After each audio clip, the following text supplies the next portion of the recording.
أعمالنا من يهده الله فلا مضل له ومن يضلل فلا هادي له ونشهد أن لا إله إلا الله وحده لا شريك له ونشهد أن سيدنا ومولانا محمدا عبده ورسوله أما بعد فأعوذ بالله من الشيطان الرجيم بسم الله الرحمن الرحيم إنا نحن نزلنا الذكر وإنا له لحافظون عن عمر بن الخطاب رضي الله عنه قال قال رسول الله صلى الله عليه وسلم إن الله يرفع بهذا الكتاب أقواما ويضع به آخرين عن عثمان رضي الله عنه قال قال رسول الله صلى الله عليه وسلم خيركم من تعلم القرآن وعلمه عن علي رضي الله عنه قال سمعت رسول الله صلى الله عليه وسلم يقول إنها ستكون فتنة قلت وما المخرج منها يا رسول الله قال هو كتاب الله فيه نبأ ما قبلكم وخبر ما بعدكم وحكم ما بينكم وهو الفصل ليس بالهزل وهو حبل الله المتين وهو الذكر الحكيم وهو الصراط المستقيم من تركه من جبار قسمه الله ومن ابتغى الهدى في غيره أضله الله وهو الذي لا تلتبس به الألسنة ولا تزيغ به الأهواء ولا يشبع منه العلماء ولا يخلق عن كثرة الرد ولا تنقضي عجائبه وهو الذي لم تنتهي الجن إذ سمعته حتى يقول إنا سمعنا قرآنا عجبا من قال به صدق ومن عمل به أجر ومن حكم به عدل ومن دعا إليه هدي إلى صراط مستقيم اللهم صل على محمد وعلى آل محمد كما صليت على إبراهيم وعلى آل إبراهيم إنك حميد مجيد اللهم بارك على محمد وعلى آل محمد كما باركت على إبراهيم وعلى آل إبراهيم إنك حميد مجيد میرے نہایت واجب الاحترام بزرگوں، میرے نہایت واجب الاحترام معزز علماء کرام اور اہل سنت والجماعت سے تعلق رکھنے والے غیور مسلمان نوجوان دوستوں اور بھائیوں، جیسا کہ آپ حضرات کے علم میں ہے کہ ہمارے اس جامعہ ابو ہریرہ کی درجہ حفظ کی کلاس میں سے 3 طلبہ اعظام جنہوں نے قرآن کریم حفظ کیا، ان کے حفظ مکمل کرنے کی خوشی میں آج کی تقریب کا اہتمام کیا گیا۔ آپ حضرات نے ان 3 بچوں کو دیکھا اور سنا جنہوں نے قرآن کریم کو حفظ کیا۔ اللہ رب العزت ان کو یاد رکھنے کی توفیق عطا فرمائے، اللہ رب العزت ان کو عمل کرنے کی توفیق عطا فرمائے۔ میں نے موضوع کی مناسبت سے قرآن کریم کی ایک آیت کریمہ اور ذخیرہ احادیث میں سے خاتم الانبیاء صلی اللہ علیہ وسلم کی 3 مبارک احادیث تلاوت کی ہیں۔ اللہ رب العزت مجھے ان کا صحیح مفہوم بیان کرنے کی توفیق عطا فرمائے۔ ان میں سے پہلی روایت کے راوی حضرت عمر بن خطاب رضی اللہ تعالیٰ عنہ، دوسری روایت کے راوی ہیں حضرت عثمان غنی رضی اللہ تعالیٰ عنہ، تیسری روایت کے راوی حضرت علی کرم اللہ تعالیٰ وجہہ، اور ہمارے اس ادارے کا نام ہے جامع ابو ہریرہ رضی اللہ تعالیٰ عنہ۔ حضرت ابو ہریرہ رضی اللہ تعالیٰ عنہ صحابہ کرام رضی اللہ تعالیٰ عنہ مجمعین میں سے سب سے ممتاز وصف یہ تھا کہ احادیث جتنی صحابہ سے منقول ہیں ان میں سے سب سے زیادہ احادیث مبارکہ حضرت ابو ہریرہ سے منقول ہیں۔ حضرت ابو ہریرہ رضی اللہ تعالیٰ عنہ نبی کریم صلی اللہ علیہ وسلم کے مبارک صحابی ہیں کہ جنہوں نے کلمہ پڑھنے کے بعد کاروبار نہیں کیا، نبی کریم صلی اللہ علیہ وسلم کے دامن نبوت سے وابستہ ہونے کے بعد دکانداری اور تجارت نہیں کی۔ اس کا معنی یہ نہیں کہ دکانداری کرنا گناہ ہے، تجارت کرنا ناجائز ہے اور یہ کام نہیں کرنا چاہیے۔ رسول اکرم صلی اللہ علیہ وسلم نے ایک ارشاد گرامی فرمایا، اگر پیغمبر کے اس ارشاد پہ نظر جائے تو صحابی کا عمل بھی سمجھ آتا ہے۔ رسول اکرم صلی اللہ علیہ وسلم نے فرمایا، اصحابی کلہم کالنجوم فبأیہم اقتدیتم اہتدیتم، میرے تمام صحابہ ستاروں کی مانند ہیں، ان میں سے جس صحابی کے نقش قدم پر چلو گے تم نجات پا جاؤ گے۔ رسول اللہ صلی اللہ علیہ وسلم کو رب نے دین دیا، اللہ کے پیغمبر نے دین صحابہ کرام کو عطا فرمایا، اور صحابہ نے پیغمبر کے دین کو پوری دنیا میں عام کیا۔ رسول اکرم صلی اللہ علیہ وسلم کو اللہ نے علوم ظاہری بھی عطا فرمائے، علوم باطنی بھی عطا فرمائے۔ علوم ظاہری کہتے ہیں قرآن کریم کے الفاظ کو، حدیث مبارکہ کے الفاظ کو، اور علوم باطنی کہتے ہیں تزکیہ اور طہارت کو، کہ انسان کو اللہ وہ اخلاق اور وہ اوصاف عطا فرما دے جن اوصاف کی وجہ سے انسان اللہ کے دین پہ عمل کرتا ہے۔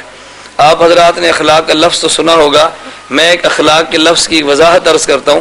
عموماً لوگ کہتے ہیں نا جی یہ سخاوت ایک بڑا اچھا خلق ہے، اخلاق کا حصہ ہے، شجاعت اخلاق کا حصہ ہے، عدالت اخلاق کا حصہ ہے، لیکن یقین کیجئے کہ ہم میں سے 99% لوگ اس کا معنی جانتے نہیں ہیں۔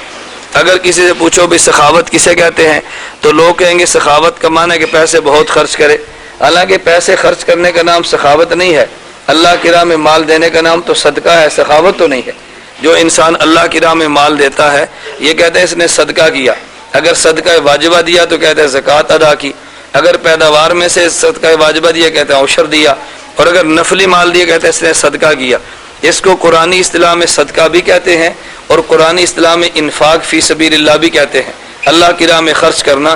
تو جب اللہ کی راہ میں خرچ کرنے کا نام صدقہ اور انفاق ہے تو پھر سخاوت کسے کہیں گے؟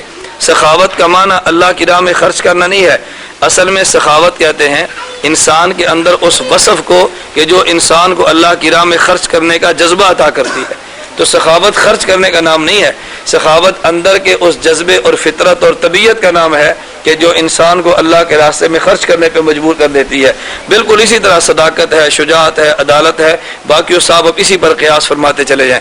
تو میں نے عرض کیا اللہ نے پیغمبر کو صاف ظاہری بھی دیے اور اللہ نے پیغمبر کو صاف باطنی بھی دیے، دونوں علوم سے رب نے پیغمبر کو نوازا، اور نبی نے وہ علوم صحابہ کو منتقل کیے، صحابہ نے ان علوم کو پوری دنیا میں امت کے سامنے بیان کر دیا۔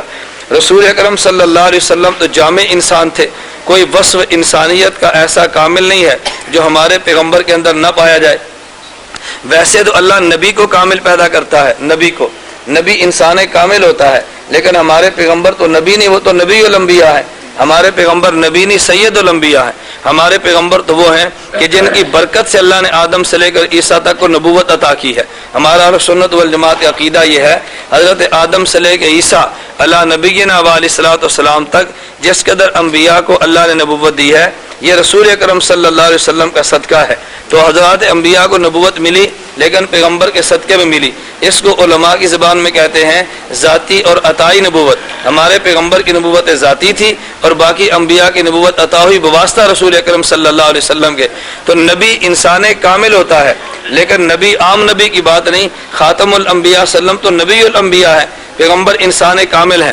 نبی کے اندر اللہ نے ساری اوصاف کو جمع کر دیا لیکن پیغمبر کے اوصاف آگے صحابہ میں منتقل ہوئے، لیکن ہوا یہ کہ نبی نے سارے اوصاف صحابہ کو دیے۔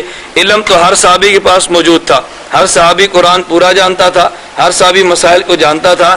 اگلا مسئلہ یہ تھا اوصاف نبوت کا، وہ اللہ نے پیغمبر کے صحابہ کو دیے لیکن کسی میں ایک وصف نمایاں، کسی میں دوسرا نمایاں، کسی میں تیسرا نمایاں، اور اللہ کے پیغمبر نے اعلان فرمایا کہ میرے اوصاف صحابہ میں تقسیم ہوں گے اور تم میں سے جس کے نقش قدم پر چلو گے اللہ تمہیں ہدایت عطا فرما دے گا اور تم نجات پا جاؤ گے۔ پیغمبر صلی اللہ علیہ وسلم کے اوصاف کو لیا، صحابہ آگے چلے گئے۔ حضرت ابو ہریرہ رضی اللہ تعالیٰ عنہ پیغمبر کے صحابہ میں سے وہ صحابی رسول ہیں کہ جس نے کلمہ پڑھنے کے بعد تجارت نہیں کی، کلمہ پڑھنے کے بعد کاروبار نہیں کیا، کلمہ پڑھنے کے بعد مزدوری نہیں کی، بلکہ کلمہ پڑھنے کے بعد اپنے آپ کو پیغمبر کے دین کے لیے وقف کر دیا۔ حضرت ابو ہریرہ کا کام یہ تھا نبی سے دین کو لینا اور پیغمبر کے دین کو محفوظ کرنا۔ پھر حضرت ابو ہریرہ نے علوم کو لیا اور محفوظ کیا، اور آپ حیران ہوں گے کہ جو علوم دینے والے تھے وہ دے دیے اور جو علوم امت کو نہ دینے والے تھے، صحیح روایت ہے، بخاری شریف کی روایت ہے، حضرت ابو ہریرہ نے فرمایا کہ جو علوم اللہ کے نبی نے مجھے دیے اگر سارے علوم میں امت کو دے دوں تو لوگ میری گردن کو کاٹ دیں، لوگ ان علوم کو سمجھ بھی نہ پائیں جو علوم اللہ کے پیغمبر سے میں نے سیکھے ہیں۔ حضرت ابو ہریرہ رضی اللہ تعالیٰ عنہ وہ صحابی رسول ہیں کہ جس نے پوری زندگی اپنی دین پہ خرچ کی ہے۔ میں یہ بات کیوں کہنے لگا ہوں، آج بہت سارے لوگ کہتے ہیں کہ جی ہمیں دین کے ساتھ دنیا کا کام بھی کرنا چاہیے۔ ہم کہتے ہیں مبارک ہے، دین کا کریں دنیا کا کریں، کوئی منع تو نہیں کرتا۔ بعض لوگ کہتے ہیں جی دونوں علوم ہونے چاہیے، ہم منع تو نہیں کرتے دونوں علوم پڑھیں، لیکن عہد صحابہ میں ایسی مثالیں بھی ملتی ہیں کہ جنہوں نے اپنے آپ کو محض علم دین کے لیے وقف کر دیا اور کوئی دوسرا کام کیا ہی نہیں ہے۔ اگر یہ دوسرے کام کرنے ضروری ہوتے، اللہ کے پیغمبر ان کو فرماتے تم ساتھ دنیا بھی کرو، تم تجارت بھی کرو، تم مزدوری بھی کرو، تم نے صرف اپنے آپ علم کے لیے وقف کیوں کر دیا؟ تو جو انسان اپنے آپ کو محض علم کے لیے وقف کر دے وہ یوں سمجھے کہ سنت ابو ہریرہ کو زندہ کرتا ہے۔ حضرت ابو ہریرہ کو اللہ نے سنت عطا فرمائی تھی، ابو ہریرہ کی سنت کو زندہ کرتا ہے۔ کچھ لوگ وہ تھے کہ جن کو ابو ہریرہ سے پیار تھا رضی اللہ تعالیٰ عنہ، حضرت ابو ہریرہ کے نقش قدم پہ چل پڑے، اور بعض ظالم وہ تھے جن کو صحابی رسول سے پیار نہ تھا، ان نے صحابہ پہ حملے کرنے شروع کر دیے۔ میرے دوستو ایک بات یہ نشین فرما لیں، دنیا میں جو بھی انسان دین پہ حملہ کرتا ہے یا وہ کم علمی کی وجہ سے کرتا ہے، یا وہ کم عقلی کی وجہ سے کرتا ہے، یا ضد کی وجہ سے کرتا ہے، اور کوئی وجہ نہیں ہوتی، یا علم نہیں ہوگا جاہل ہوگا، یا انسان میں علم ہوگا تو عقل کم ہوگی کم عقل ہوگا، یا انسان کے اندر اللہ علم بھی دے گا عقل بھی دے گا مگر ضد ہوگی، اس کی وجہ سے دین پہ حملہ کرے گا۔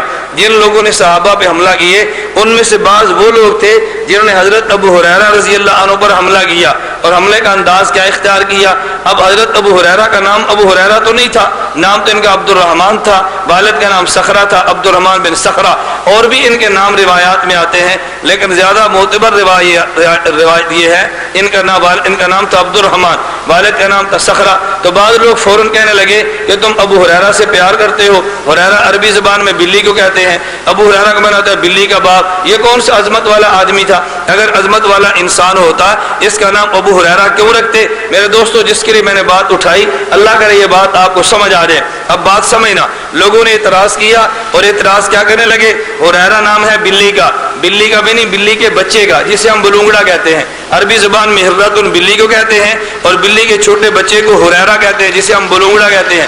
ابو ہریرہ کا بظاہر نام کیا ہے؟ بلی کا باپ۔ تو لوگ کہتے ہیں اگر ابو ہریرہ بڑے باکمال لوگ ہوتے تو لوگ اس کو علامہ کہتے، لوگ اس کو فقیہ کہتے، لوگ اس کو محدث کہتے، ابو ہریرہ کیوں کہہ دیا؟ میرے دوستو صحابہ کے عشق کا اندازہ کریں، یہ بات میں کیوں کہنے لگا ہوں؟ ہمارے دور میں ایک بہت بڑا فتنہ ڈاکٹر ذاکر نائک کی صورت میں آیا ہے۔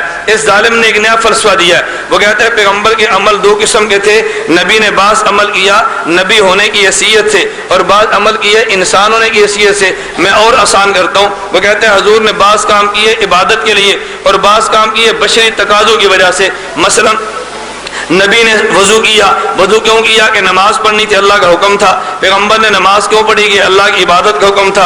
نبی نے روزہ رکھا، یہ عبادت تھی۔ نبی نے حج کیا، عبادت تھی۔ نبی نے جہاد کیا، عبادت تھی۔ یہ تو نبی نے کام فرمائے عبادت سمجھ کر، لیکن بعض کام وہ تھے جو عبادت نہیں بلکہ بشری ضرورت تھی۔ مثلا وہ کون سا؟ پیغمبر نے لباس پہنا، لباس بشری ضرورت ہے، مسلمان ہو تو بھی پہنے گا اور کافر ہو تو بھی پہنے گا۔ یہ انسان اپنی گرمی کا، عربوں کے اندر وہ گرمی تھی تو گرمی کے موسم میں نبی نے اپنے سر پہ پگڑی باندھی۔ وہ کہتے ہیں پگڑی اس لیے نہیں باندھی کہ عبادت تھی، پگڑی اس لیے کہ عربوں کا مزاج یہ تھا، ان حضرات کا ماحول اور مزاج تھا، اس لیے وہ پگڑی پہنتے۔ کہتے ہیں نبی نے اپنے سر میں تیل لگایا، وہ عبادت سمجھ کر نہیں بلکہ اس لیے کہ تیل سے انسان کے جسم کو فائدہ پہنچتا ہے۔ پیغمبر نے آنکھوں میں سرما لگایا مگر وہ عبادت سمجھ کر نہیں بلکہ اس لیے سرما حضور نے لگایا، اس سے آنکھ کے اندر بینائی میں طاقت آتی ہے۔ اس ظالم نے کہا کہ پیغمبر کے اعمال دو قسم کے ہیں، جو کام نبی نے بطور عبادت کے کیے وہ کام کرنا امت کے لیے ضروری ہے، لیکن جو کام پیغمبر نے عبادت کے طور پر نہیں بلکہ بطور بشری ضرورت کے کیے یہ کام کرنا امت کے ذمے نہیں ہے اور اس کے کوئی مستقل طریقہ بھی نہیں ہے۔ لباس بشری ضرورت تھی، جیسا چاہو پہنو۔ پیغمبر صلی اللہ علیہ وسلم کا جوتا بشری ضرورت تھی، آپ جیسا چاہو پہنو۔ رہائش انسان کی بشری ضرورت ہے، آپ جیسی چاہو اختیار کرو۔ یہ سب بشری تقاضے ہیں، اس میں شریعت نے کسی کو پابند نہیں کیا۔ میرے دوستو میں یہ بات کہنے لگا ہوں، ایک ذوق ہے آج کا، ایک ذوق ہے پیغمبر کے صحابہ کا۔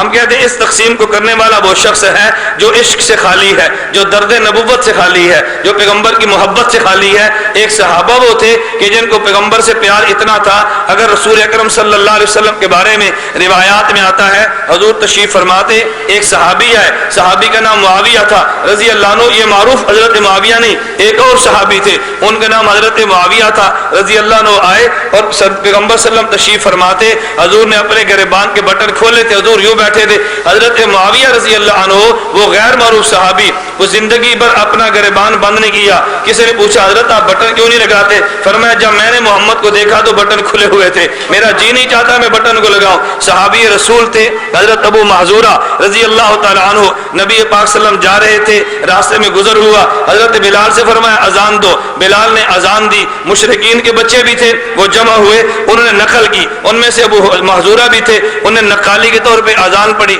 حضور نے فرمایا اس کو پکڑو. وہ بچے دوڑے, صحابہ نے ابو محذورہ کو پکڑ لیا اور حضور نے فرمایا بیٹا وہ تم کیا کلمات کہہ رہے تھے؟ ابو محذورہ رضی اللہ عنہ کلمات ڈر گئے, کلمات ادا نہیں کیے. حضور نے فرمایا نہیں بیٹا وہ کلمات دہراؤ جو تم نے دہرائے. اس نے کہا جی اللہ اکبر اللہ اکبر. فرمایا ذرا زور سے کہو. وہ پھر کہتے اللہ اکبر اللہ اکبر. حضرت ابو محذورہ کے سر پہ اللہ کے پیغمبر نے شفقت اور محبت کا نبوت والا ہاتھ رکھا. ابو محذورہ کے دل میں ایمان اتر گیا, وہ کلمہ پڑھا اور مسلمان ہو گئے. حضرت ابو محذورہ جوانی گزر گئی. حضرت ابو محذورہ کے بال روایات میں آتے ہیں عورتوں کی طرح, بلکہ عورتوں سے بھی لمبے. ان کے اپنے بال یہ کمر سے نیچے گزرتے. کسی نے کہا تم کیسے انسان ہو, بال کاٹ لو. فرمایا کیسے کاٹو, ان بالوں پہ محمد کا ہاتھ رکھا ہے, ان بالوں کو میں کاٹ نہیں سکتا. حضرت ابو ہریرہ رضی اللہ تعالیٰ عنہ نے بال کاٹنے سے انکار کر دیا. حضرت عمر بن خطاب رضی اللہ عنہ مدینہ منورہ سے نکلے. حضرت عمر ایک میدان میں جا رہے تھے. حضرت عمر رضی اللہ عنہ جان بوجھ کے اپنے پاؤں کو یوں ٹھڈا مارا پتھر کے ساتھ اور گر پڑے, پھر چلے. کسی نے پوچھا حضرت آپ نے خود جان بوجھ کے اس روڑے اور پتھر کے ساتھ اپنے پاؤں کو مارا اور گرے پھر چل پڑے؟ حضرت عمر فرمانے لگے میں اللہ کے نبی کے ساتھ تھا, حضور یہاں سے گزرے, پیغمبر کو یہ ٹھڈا لگا, پیغمبر گرے تو مجھے حیات کے بغیر گرے یہاں سے گزر جاؤں. یہ صحابہ تھے. حضرت عمر کے بیٹے عبداللہ رضی اللہ تعالیٰ عنہ اپنے غلام کے ساتھ تھے, خچر پہ سوار تھے, سفر میں جا رہے تھے. ایک مقام پہ غلام سے فرمایا اس میرے گھوڑے یا خچر کو روکو. اس نے روک دیا.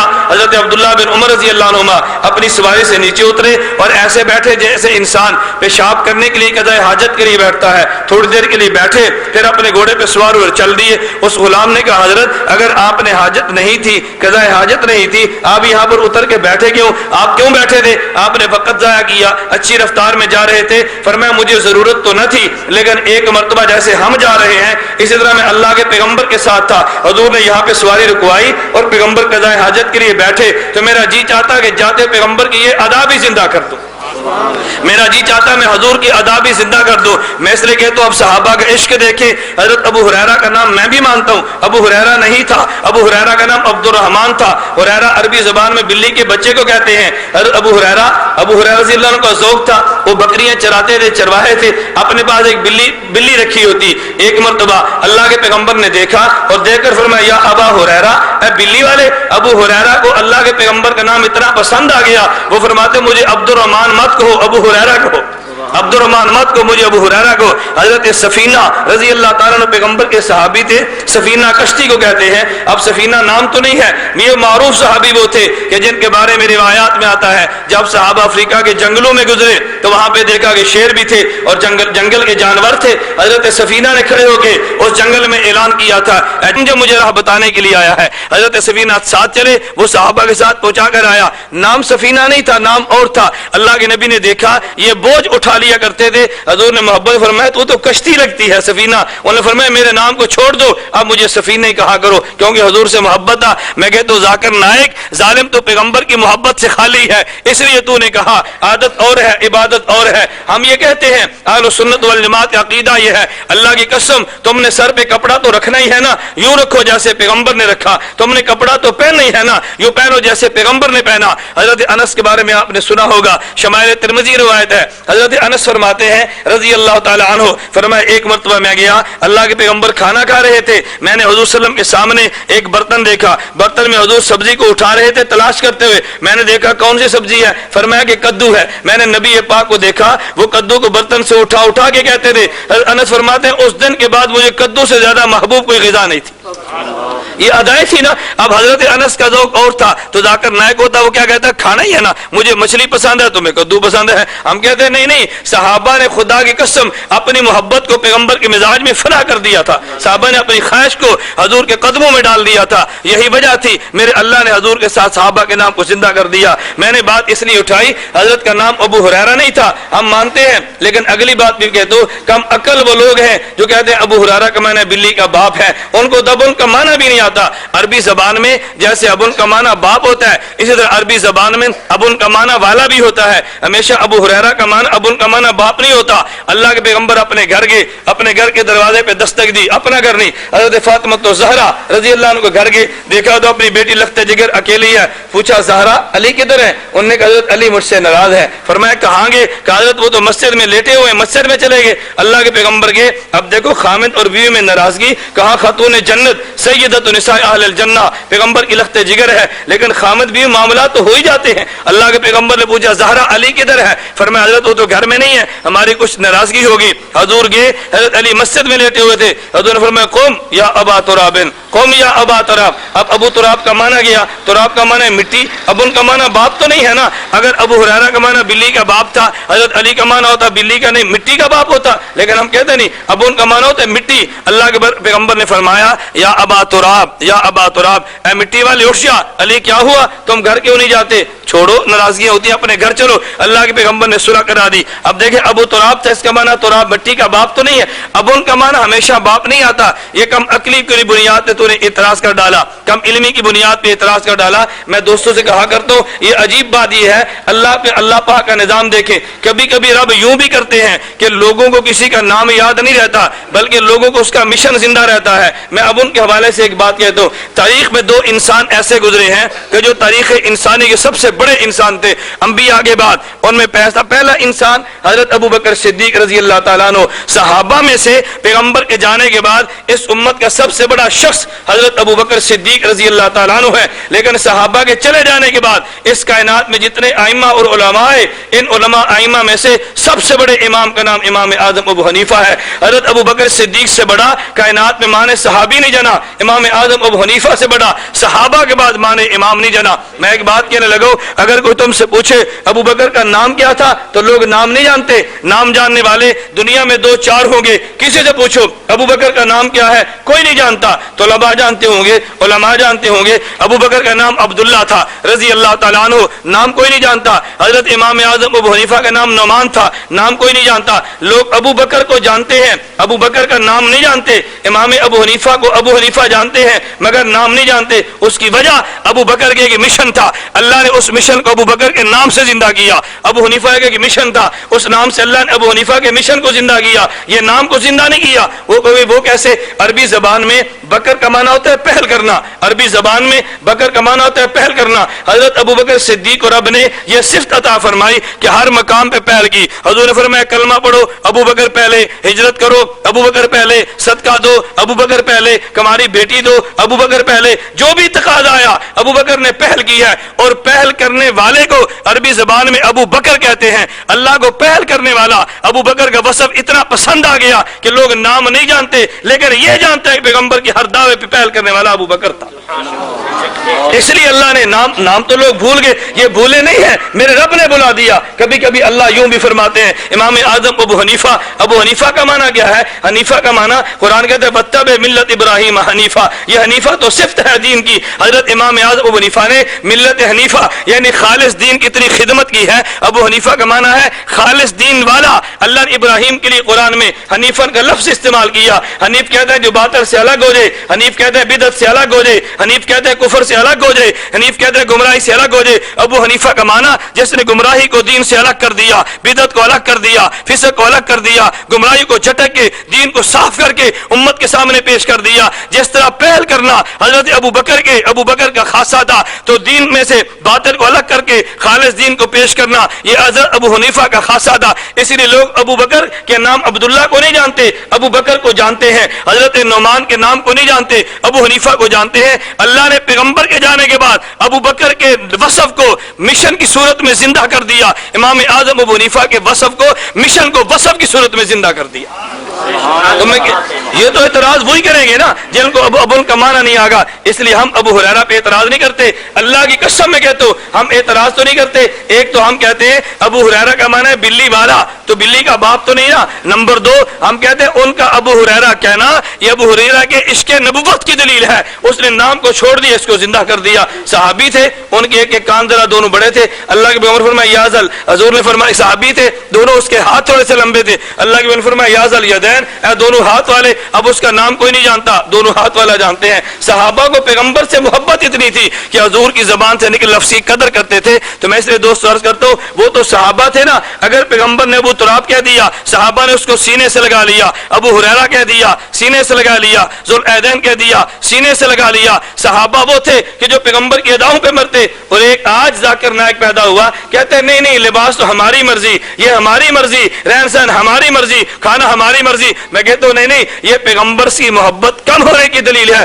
میرے دوستو, ایک وقت آئے گا جو پیغمبر کی عادات کو چھوڑے گا وہ کل پیغمبر کی عبادات کو بھی ترک کر دے گا. جو حضور کی عبادت کو چھوڑے گا وہ کل کو پیغمبر کی عادات کو ترک کرے گا, کل عبادات کو بھی چھوڑ دے گا. یہ کفر نے نیا طرز اختیار کیا امت کے سامنے. اللہ ہم سب کو اس سے محفوظ فرمائے. میرے دوستو, میں ایک بات کہا کرتا ہوں, کسی آدمی سے پوچھو بھئی تم دنیا میں کیا چاہتے ہو, کہے گا بھی اللہ کی رضا. موت کے بعد کیا چاہتے ہو, کہتا ہے بھئی جنت. ہم کہتے ہیں اچھا, اگر دنیا میں اللہ کی رضا چاہتے ہو تو اللہ کی رضا محمد کی رضا میں ہے. اگر قیامت کو جنت چاہتے ہو تو وہ جنت کون سی جس میں حضور نہ ہو. جنت میں تو جائے گا ہی وہ جو پیغمبر کے نقش قدم پہ چلتا ہو. ہم کہتے ہیں ظالم, حضور کی اداؤں دنیا میں اپناؤ, اللہ قیامت کو تمہیں خوش کر دے گا. پیغمبر کی آنکھ تم ٹھنڈی کر دو, اللہ قیامت کو تمہیں ٹھنڈا. اگر عجیب بات یہ, میں ایک بات کہتا ہوں, آپ نے روایت تو پڑھی ہوگی, فضائل اعمال کے اندر بھی موجود ہے کہ لوگ کہتے ہیں عبادت الگ ہے, عادات الگ ہیں. اللہ کے نبی تھے صلی اللہ علیہ وسلم, بازار سے گزرے, اللہ کے پیغمبر نے دیکھا ایک صحابی کا مکان تھا, ایک منزلہ نہیں 2 منزلہ تھا. فرمایا یہ مکان کس کا ہے, جی فلاں کا ہے.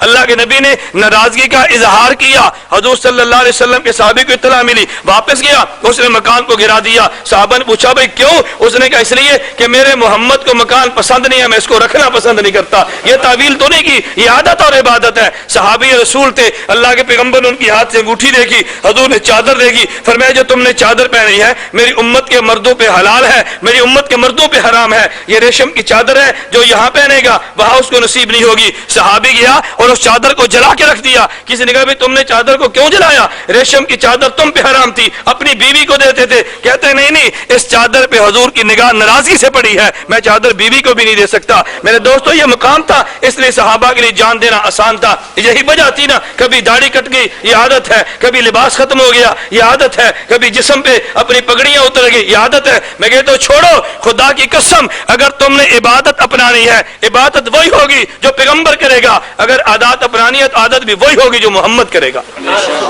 صلی اللہ علیہ وسلم. اس لیے ہم کہتے ہیں چھوڑ دو اس بات کو. یہ ذاکر نائک کی صورت میں امت کو نیا فتنے سے واسطہ پڑا. اللہ میری اور آپ کے اس فتنے سے حفاظت فرمائے. بچو ان فتنوں سے. محض 2 بول کا نام علم نہیں ہے, انگلیوں پہ چند حوالے گلنے کا نام علم نہیں ہے, چند ٹوٹکے یاد کر لینے کا نام علم نہیں ہے. رب کعبہ کی قسم میں کہتا ہوں علم ہے عشق نبوت کا نام. اگر ایک لفظ آتا ہو پیغمبر کا عشق ہو, یہ کائنات کا سب سے بڑا عالم ہے. حضور کی اداؤں پہ جان دیتا ہو, کائنات کا سب سے بڑا عالم ہے. اور ایسا علم جو حضور کے لباس سے دور کر دے, ایسا علم پیغمبر کے رہن سہن سے دور کر دے, ایسا علم جو پیغمبر کے چہرے سے الگ کر دے, ایسا علم تمہیں مبارک ہو, ایسے ڈاکٹر تمہیں مبارک ہو. اللہ ہماری بھی حفاظت فرمائے, اللہ ہماری نسلوں کو بھی اس شیطان سے حفاظت فرمائے. اس فتنے سے بچو, اللہ ہم سب کو محفوظ رہنے کی توفیق عطا فرمائے. خیر میں نے عرض کیا تو ضمناً بات آ گئی, ہمارے ادارے کا نام تھا ابو ہریرہ, اللہ اس ادارے کو قائم اور دائم رکھے. میں نے ابو ہریرہ کے لفظ پہ تھوڑی سی بات عرض کی ہے, وہ اس لیے کبھی کبھی لوگ ایسی باتیں کہتے ہیں, ہم سے پوچھتے رہتے ہیں نا جی ابو ہریرہ کا معنی کیا ہے. میں نے کہا پھر کیا ہوا, ایک ساتھی فون کرنے لگا حضرت معاویہ کا معنی کیا ہے. میں نے کہا تجھے اس سے کیا واسطہ پڑتا ہے. کہتے نہیں پھر بھی بتائیں تو صحیح نا. میں نے کہا معاویہ آسمان کے ستاروں میں سے ایک ستارے کا نام ہے. جب کہتا ہے اچھا ستارے کا نام ہے, میں نے کہا ہاں. میں نے کہا دیکھو اللہ کے پیغمبر نے حضرت معاویہ تو کتنا عجیب انسان ہے, ابو بکر بھی ستارہ, عمر بھی ستارے, عثمان علی سارے صحابہ ستارے, لیکن وہ صحابی جس کا نام ہی ستارہ ہے وہ معاویہ ہے. نہیں سمجھے میری بات کو. دیکھیں نا 2 چیزیں ہوتی ہیں نا, ایک ہوتا ہم کہتے ہیں سارے صحابہ ستارے, لیکن یہ صحابہ ظاہراً ستارے نہیں ہیں, باطناً ستارے ہیں. ایک ہوتا ہے نجوم ہدایت, یہ صحابہ ستارے مگر نجوم ہدایت ہے. ابو بکر بھی ستارہ ہے, یہ ستارہ ہدایت کا ہے, لیکن حضرت معاویہ یہ ستارہ نبوت بھی ہے اور یہ ستارہ آسمانی بھی ہے. اللہ نے دونوں نعمتیں حضرت معاویہ کے کھاتے میں رکھ دی ہیں. ظالم تم کیوں جلتے ہو. اس لیے عجیب بات یہ ہے, میں کہتا حضرت معاویہ رضی اللہ تعالیٰ عنہ یہ پیغمبر کے وہ صحابی کے ستارہ ہونا جس کے وصف میں شامل ہے, جس کے نام میں شامل ہے. اس ستارے کو تو بلندیاں ملتی ہیں نا, کوئی بلندیاں نہ دینا چاہے تب بھی ملتی ہیں. حضرت معاویہ کے تو نام میں بلندی ہے. جلنے والے کا منہ کالا, تجھے کیا ملے گا, اس پہ تھوکے گا تیرا منہ برباد ہوگا. حضرت معاویہ کا کچھ نہیں بگڑے گا. رب نے حضرت معاویہ کے نام میں بلندیاں رکھ دی ہیں. اللہ کے پیغمبر فرماتے ہیں نام کا ذات پہ اثر پڑتا ہے, اس کے نام میں بھی بلندی, اور پیغمبر کے صدقے میں اللہ نے اس کی ذات کو بھی بلند فرما دیا. حضرت ابو ہریرہ رضی اللہ تعالیٰ میں عرض کر رہا تھا, یہ ساری فضول سی بحثیں ہیں, اللہ ہم سب کی حفاظت فرمائے. تو میں نے جو روایات پڑھی ہے, ایک روایت کے راوی عمر بن خطاب رضی اللہ تعالیٰ عنہ, دوسری روایت کے راوی حضرت عثمان بن عفان رضی اللہ عنہ, تیسری روایت کے راوی حضرت علی بن ابی طالب رضی اللہ تعالیٰ عنہ. یہ تین صحابہ کی میں نے مرویات آپ کے سامنے پیش کی ہیں. دعا فرمائے ایک دو روایتی پوری ہو جائے, اللہ ہمیں عمل کرنے کی توفیق عطا فرمائے. یہ صحابہ تھے.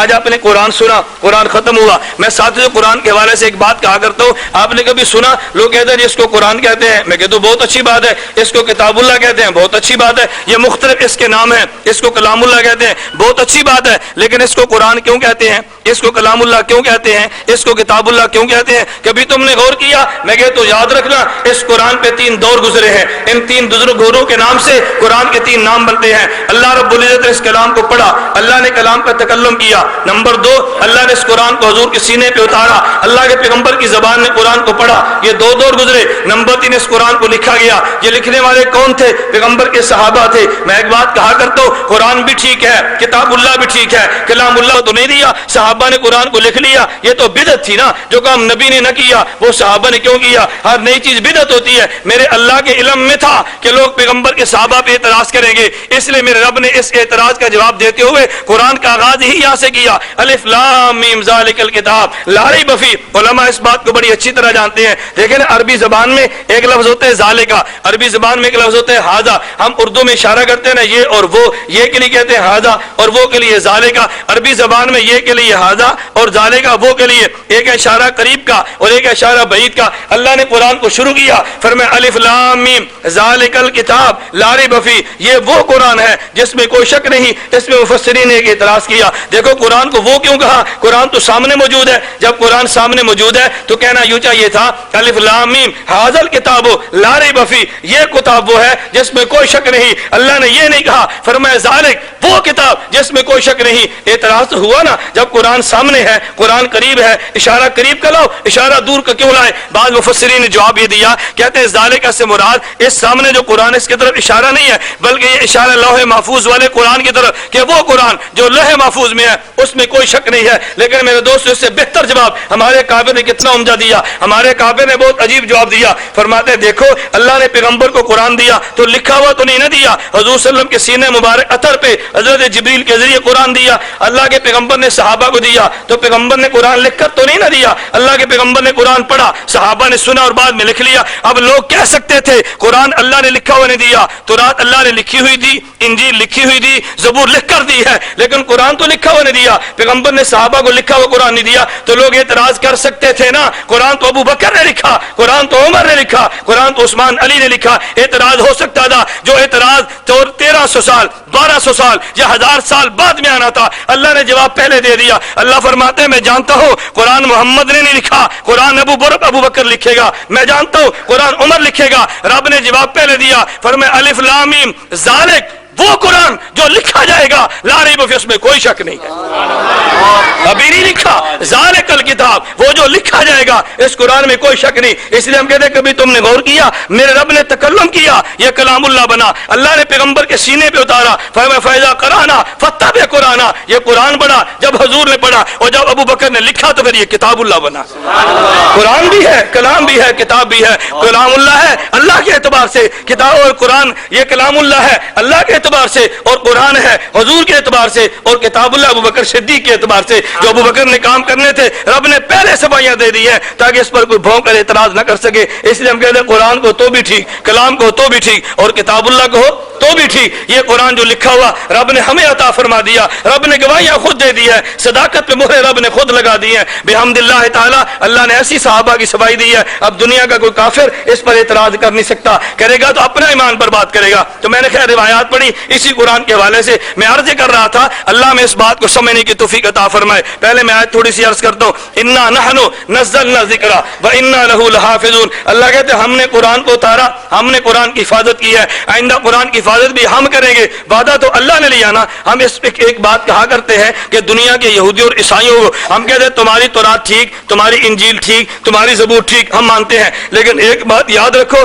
تمہاری انجیل کو ہم اب قابل عمل نہیں سمجھتے، تمہاری تورات کو قابل عمل نہیں مانتے، تمہاری زبور کو قابل عمل نہیں مانتے. یہودی عیسائی فوراً کہتے ہیں بھئی کیوں قابل عمل نہیں مانتے؟ ہم کہتے ہیں تمہاری تورات انجیل کو بدل دیا گیا اور قرآن کو بدل کوئی نہیں سکتا. قرآن کے محفوظ رہنے کا اللہ نے وعدہ کر لیا. یہودی اور عیسائی فوراً کہتے ہیں قرآن کی آیت پڑھو جس آیت میں اللہ نے قرآن کو محفوظ رکھنے کا وعدہ کر لیا، وہ آیت پڑھو. ہم نے آیت پڑھی انا نحن نزلنا ذکر وانا له لحافظون. مولانا قاسم نانوتوی اللہ اس کی قبر پہ کروڑوں رحمت نازل فرمائے. مولانا قاسم نانوتوی رحمت اللہ علیہ کو ایک عیسائی نے اعتراض کیا. اس نے کہا مولانا اس قرآن میں تو یہ ہے انا نحن نزلنا ذکر، ہم نے ذکر کو اتارا. کیا تورات ذکر نہیں ہے؟ کیا انجیل ذکر نہیں ہے؟ کیا زبور ذکر نہیں ہے؟ یہ تو سارے ذکر ہیں. اللہ فرمایا بالکل ذکر ہے. اس نے کہا جب یہ سارے ذکر ہیں تو اس پر کیا دلیل ہے؟ یا ذکر سے مراد قرآن ہے، تورات انجیل کیوں نہیں؟ مولانا قاسم نانوتوی رحمۃ اللہ علیہ عجیب بات فرمائے. مولانا فرمایا تو نے اعتراض اس لیے کیا تو لغت عرب کو نہیں جانتا. اگر عربی لغت اور زبان کو جانتا تو اعتراض نہ کرتا. عیسائی پادری کہنے لگا جی وہ کیسے؟ حضرت فرمایا کہ دو لفظ عربی زبان میں، ایک ہوتا ہے نزل ينزل تنزیلا، ایک ہوتا ہے انزل ينزل انزالا. نزل ينزل کا معنی اور ہے، انزل ينزل کا معنی اور ہے. اگر کسی بات کو تھوڑا تھوڑا کر کے اتارا جائے، وقفے وقفے سے اتارا جائے تو پھر عربی میں نزل ينزل تنزیلا کہتے ہیں. اور اگر اکٹھا ایک مرتبہ اتارا جائے پھر عربی زبان میں انزل ينزل انزالا کہتے ہیں. تو رات کو دیکھو اکٹھی اتری، انجیل کو دیکھو اکٹھی اتری، زبور کو دیکھو اکٹھی آئی، اور قرآن کو دیکھو تو اس سال میں آیا. اللہ کہتے ہیں انا نحن نزلنا ذکر. تو معلوم ہے ذکر سے مراد قرآن ہے، تورات انجیل زبور نہیں ہے. عیسائی لاجواب ہو گیا. حضرت کے جواب عیسائی لاجواب ہوا. میں نے ایک جگہ پہ یہی اعتراض اور جو مولانا قاسم نانوتوی کا پیش کیا، ایک غیر مقلد کی چٹ آ گئی. اس نے مجھے چٹ لکھی، کہتے تم کہتے ہو نا قرآن کہتے نزلنا، قرآن نے تو انزلنا بھی کہا. میں نے کہا ہاں پہ کہتے قرآن کہتے انا، قرآن کریم کے اندر سورۃ القدر میں اعلان کیا کہ اللہ رب العزت نے فرمایا کہ ہم نے اس قرآن کو اتارا. اب یہاں نزلنا کا لفظ تو نہیں ہے نا، انزلنا فی لیلۃ القدر ہم نے اتارا. کہتے دیکھو آپ کہتے نزلنا، قرآن کہتے انزلنا. میں کہتا ہوں میں نے اس لیے کہا نا گمراہ وہی ہوگا جو کم علم ہو یا کم عقل ہو. میں نے کہا بیوقوف تو جانتے نہیں ہے. اللہ نے قرآن کو دو مرتبہ اتارا، ایک مرتبہ لوح محفوظ سے آسمان دنیا پر، دوسری مرتبہ آسمان دنیا سے پیغمبر کے سینے پہ. جب لوح محفوظ سے اتارا تو اکٹھا، اور آسمان دنیا سے پیغمبر کے سینے پہ 23 سالوں میں. اس لیے انزلنا بھی ٹھیک ہے، نزلنا بھی ٹھیک ہے. ہم تو نزلنا پہ بات کرتے تھے نا، انا نحن نزلنا ذکر. ہم کہتے ہیں وہ بھی ٹھیک ہے، ہم نے کہا یہ بھی ٹھیک ہے. اعتراض تو تم کرو، تمہارے پاس کوئی اعتراض کا جواب نہیں ہے. جو ہم اعتراض کریں گے تم اس کا جواب نہیں دے پاتے. تورات پہ اعتراض کیے گے تم نے جواب نہیں دیا، انجیل پہ اعتراض کیے گے تم نے جواب نہیں دیا. اور میں اگلی بات کہتا ہوں، یقین کیجیے دیوبندی ہو تمہیں مبارک ہو، ہمارے کابر نے علمی جواب نہیں دیے، ہمارے کابر نے عملی جواب بھی دیے. ایک ہوتا ہے علم سے جواب دینا، ایک ہوتا ہے عمل سے جواب دینا. اللہ اکبر. حضرت مولانا حضرت شاہ عبد العزیز محدث دہلوی اللہ اس کی قبر پہ کروڑوں رحمت نازل فرمائے. حضرت شاہ صاحب کے سامنے آپ نے سنا، دہلی میں عیسائی فنڈر پادری تھا، اس نے اعتراض کیا. اس نے کہا مسلمانوں تم کہتے ہو کہ قرآن جلتا نہیں ہے، تم کہتے ہو قرآن محفوظ رہتے، حالانکہ رب کا وعدہ یہ نہیں ہے. روایات میں ایک روایت آتی ہے اللہ کے پیغمبر صلی اللہ علیہ وسلم نے اعلان فرمایا اگر کسی قرآن کو چمڑے میں ڈال دیا جائے وہ چمڑا محترق واگ میں جلتا نہیں ہے. اس عیسائی نے اس حدیث کو اعتراض بنیاد بنا کے لگا، کہتے تم کہتے ہو کہ یہ قرآن جلتا نہیں ہے، اچھا آؤ تو مجھ سے مناظرہ کرو، لیکن مناظرہ علمی نہیں ہوگا، میرا تمہارا مناظرہ عملی ہوگا. تم اپنے قرآن کو لاؤ، میں اپنی انجیل کو لاتا ہوں. تم اپنے قرآن کو آگ میں یہاں سے باللہ ڈال دو، میں اپنی انجیل کو ڈال دیتا ہوں. جو جل گیا وہ جھوٹا، جو بچ گیا وہ سچا. مسلمان بڑے پریشان ہوئے. پریشانی کے عالم میں حضرت شاہ عبد العزیز محدث دہلوی رحمۃ اللہ علیہ کی خدمت میں گئے اور کہا حضرت آپ فرمائے ہمارے تو جواب سمجھ نہیں آتا. فرمایا تم چیلنج قبول کرو، تمہیں گھبرانے کی ضرورت نہیں ہے. میں نے پہلے بھی یہاں پہ کہا تھا، آج بھی آپ سے لاہور کے مسلمانوں کہتا ہوں ہماری پریشانی کی وجہ یہ ہے ہم اعتراض کا جواب خود دینے کی کوشش کرتے ہیں. جواب خود مت دو، جواب کے لیے عالم کی طرف رجوع کرو. کافر تمہارا پیچھا چھوڑ جائے گا، گمراہ تمہیں چھوڑ جائے گا. یہ طے شدہ بات ہے. اگر تم پہ کوئی اعتراض کرے تم خود جواب مت دو. کبھی میں عالم نہیں ہوں، میرے عالم کے پاس ہو. تم عالم کا نام لوگے یہ یوں دوڑے گا جیسے شیطان اذان کی آواز سن کے دوڑتے. تم آزما کر تو دیکھو،